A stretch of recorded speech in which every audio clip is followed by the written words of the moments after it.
I'm glad that Catherine's kind of got you all feeling courageous, because I've got a couple of challenges, and hopefully compared to hers, mine might not be quite so daunting. So I'm going to talk to you a bit about a project that we've been working on now for about 4 years. So the title that's on the program here seems a little bit specific, but I'm actually going to take you back and give you a much broader rundown of the sort of things that we've been looking at. So what I'm looking at now, the bit about the senior administrator's views of training and development, is really just the penultimate stage of this 5-stage process. So there's going to be a lot more in this talk than just that limited thing. So what we did is we've had input into this from coaches and the policy decision makers who are in sort of key roles in NSOs, SSOs and some state academies, institutions.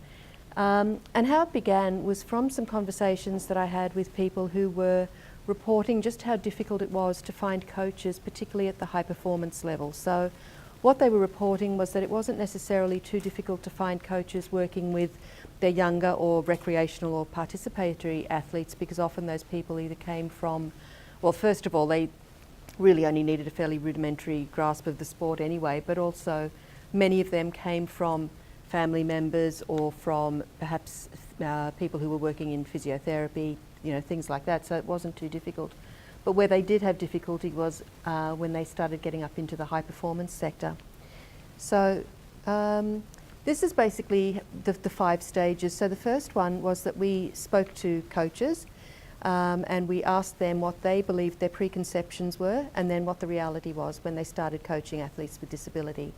And this incorporated some people who were integrating individual athletes into an existing squad, or it also covered people who were actually moving from something like basketball to wheelchair basketball. So it was, sort of a complete paradigm shift to only working with athletes with disability.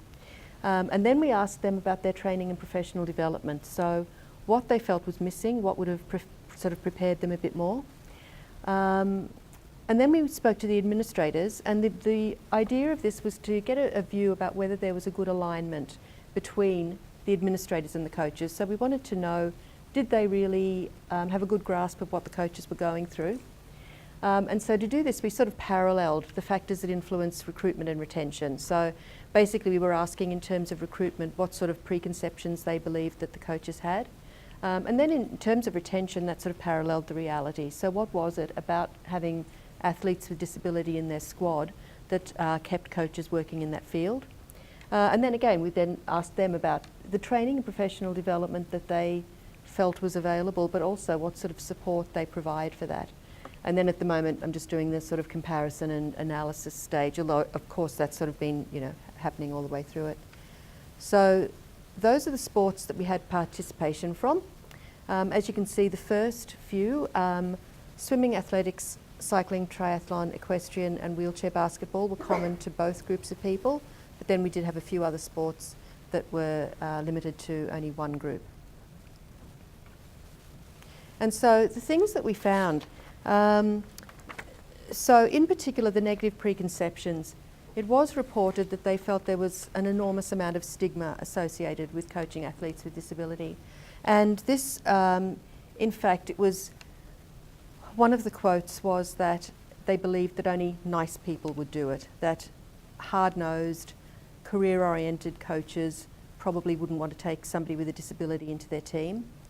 They were very concerned about the lack of disability-specific knowledge, so very fearful of causing injury, and it was really just, I guess, again, the terms that they used were more just a fear of the unknown. They didn't know what it was going to involve. They didn't know what sort of further learning they'd need. They didn't know if they'd need a lot of physiological knowledge that they didn't currently have, and therefore whether the ongoing professional development was going to be more onerous than what it would be otherwise. And they had a lot of concerns about the practical aspects of integrating people into an existing squad that had different needs. Interestingly enough, of all of these preconceptions, the concern about integration was the only one that ended up actually being a genuine problem. So it's interesting that all the others, although they were extremely fearful of them, they found in practice that it didn't happen. So then in terms of the retention, What they did find that was very positive was that the career progression was very good. They were able to use creativity, and there's a particular quote from someone who said, "I think for me, what allowed me to be successful was the desire to be inventive and creative, and I really enjoy that side of coaching, that ability to have flair and create something and not necessarily apply only basic knowledge to an individual in front of you." So that seemed to be very much across the board, that people found that it especially if they had been perhaps stagnating a little bit in their coaching career, the ability to have to think outside that square to get different results was a real bonus for them. They also felt that they achieved faster results. So again, how it was described was that sometimes with people who again had been perhaps not progressing very well for a while, it only took small tweaks to something like their equipment or to their sort of tactical or technical training to achieve a really dramatic result, which they didn't find when they were working with non-disabled athletes. And the other thing is that they really developed very strong coach-athlete relationships. This was in part, I guess, because they sort of felt that often these people were a little bit more appreciative of the work that was being put in. They had a very positive effect on the rest of the squad. And they also seemed to be a bit of a greater involvement in sort of social support that wasn't necessarily available otherwise. And so in terms of what we're talking about now with training and professional development, and this is where sort of the challenge, the challenge I suppose is two. There's one, how do we remove that stigma, or how do we just, I guess, get that message across to people about what needs to be done to increase the involvement in this high performance coaching of athletes with disability. And then when we do get people in, because so many of them transition through the normal accreditation processes, what can we do to get that training available at that level? Because what they found was that the formal training that they go through at the moment was very inadequate. They said that there was, in fact, we've got, this was, what they were saying was the disability specific training, although they spoke very highly of the accreditation process, and they did say that in general to get coaches accredited at the basic level it was excellent. But they did say, like this one, that it was very much done for compliance purposes. So they actually said, they believed that there was a legal responsibility to assist the minority groups, and that it was just inclusion in general, it wasn't disability specific. And what's really interesting, well, the first one where it says, it was just the luck of the draw. The people that were doing the presenting, their level of training varied quite a lot. But also what's really interesting is, if you can read that third one, which is, I made the mistake of having a chat halfway through the course about what I was experiencing and ended up running the show because everybody else was just racking their brains to get information.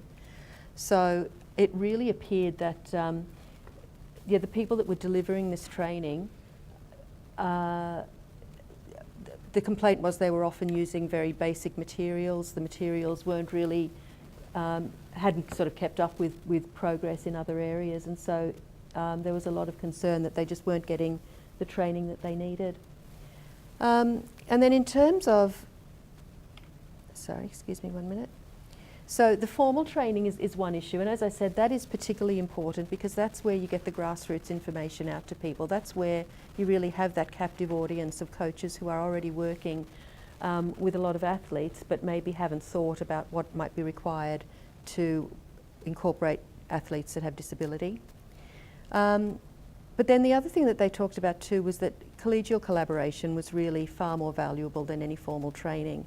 And that again is another area where perhaps they're finding it very difficult to facilitate. So mentoring was considered to be one of the specific things that they thought was really valuable. And in terms of the people providing that training, the administrators were saying that they believe that mentoring is definitely the most valuable. I think we've got some more. Yeah. The most valuable is definitely mentoring, being helped by other coaches who've been there.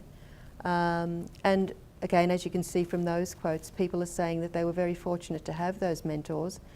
Not only that, but they all seem to say that the coaches that they were able to find we're always very happy to provide that sort of support. So it's not as though it's not out there, but there was a general consensus that it needs more facilitation to bring groups of people together.